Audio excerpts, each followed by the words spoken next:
Welcome, man. Welcome back to the channel, guys. Y'all see this? Oh, older model, 2004 maybe, '05. Chrysler Sebring. Now, anyway, I'm in the shop. Let's get out here, find out what's going on. Y'all ready? Stay tuned. Don't go anywhere. I'll be right back. Alrighty, guys. Yes, just as I figured, the 2.7 liter V6. Yes.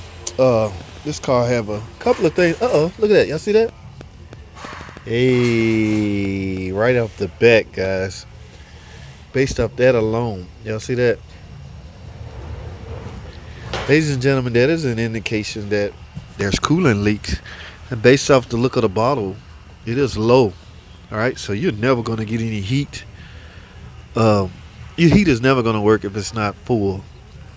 Okay, so I mean, right off the bat, look at that. Wow, that was fairly quick.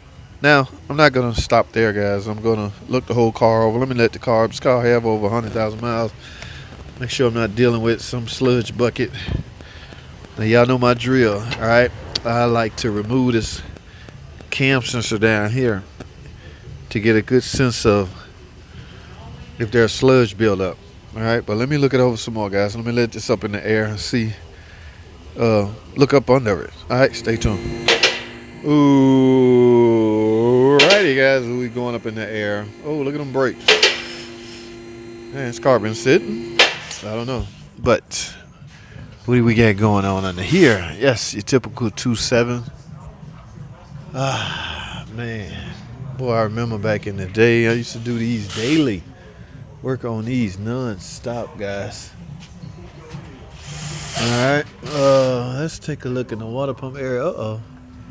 There is signs. Now, one thing gonna come out of that cover is coolant from, right there, guys.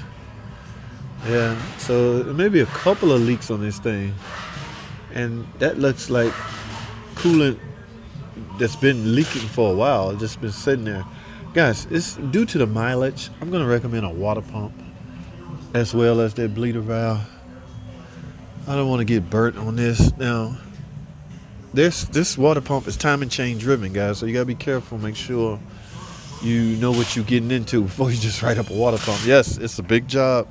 Number one, the valve cover's got to come off in order to gain access to the timing chain, because the timing chain is wrapped around the camshaft gears. And the gears is, of course, underneath the valve cover. So I have to get the intake. I got a lot of work to do that.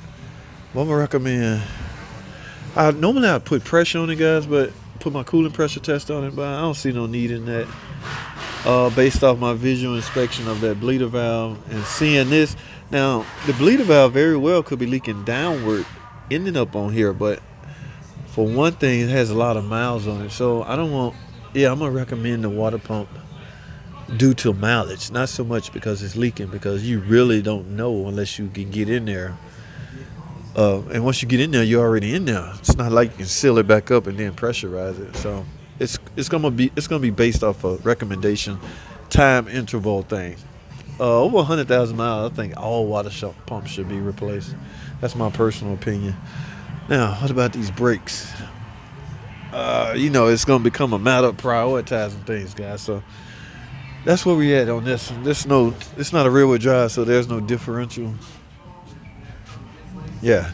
So let's get a heater working by way of getting a coolant leak fix. All right. Guys, do not forget the thermostat. Don't sleep on the thermostat. That thermostat is high way in there. All right. So, all right, let me grab an estimate. Let me write this estimate up, guys. Y'all stay tuned. I'm going anywhere. I'll be right back. Ooh, looky, guys. Yes, they went off the recommendations. They want to get it fixed. So what we have here is a water pump, guys. Not in a million years will I ever put a aftermarket water pump on a 2.7. Do not call down the street to AutoZone and get me a damn water pump. OEM Mopar or no par. It's all about quality, especially when you're dealing with a 2.7, guys. You gotta be out your mind. I talked about that on an earlier video where the quality is in the bearings, really. Okay, you do not want a water pump to seize And the way this is designed, the way this is set up, it's inside of the oil gallery area. So if coolant leaks, it's a weep hole on here that's designed to weep outside the car. If that's fail, just say the housing shatter inside this timing cover. You're gonna have a mixture of water and oil gonna travel throughout your system and ruin your car. So I don't know why anybody would gamble with an aftermarket water pump. All right, I've only ever done these for leaking purposes, not seized up.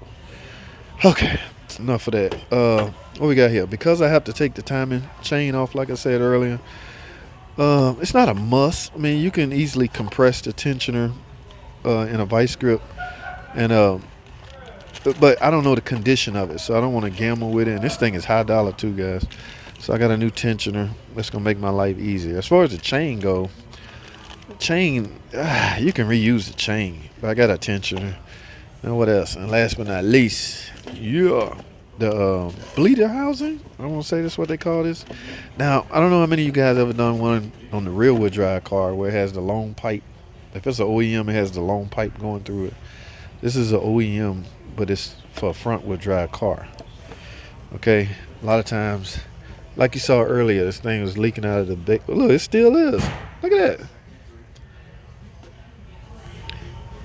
Yeah, so over time that would cause I don't know. I'm almost certain it's been revised. So this is new and improved, new O-rings, new everything.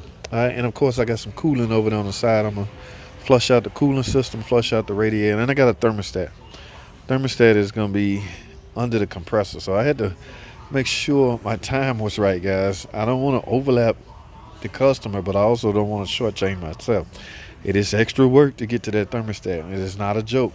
Now y'all know me. I do not do tutorial videos. I have a lot of work to do, guys. Y'all know me. I'll fire the camera up here and there. In fact, I'm gonna end this video and open up another one. So when I get this valve cover off, I'm gonna show y'all the timing chain setup. This is an old engine, nothing new about this, but just hang around anyway so I can show y'all where we at. All right, that's all I have, guys. Thanks for watching.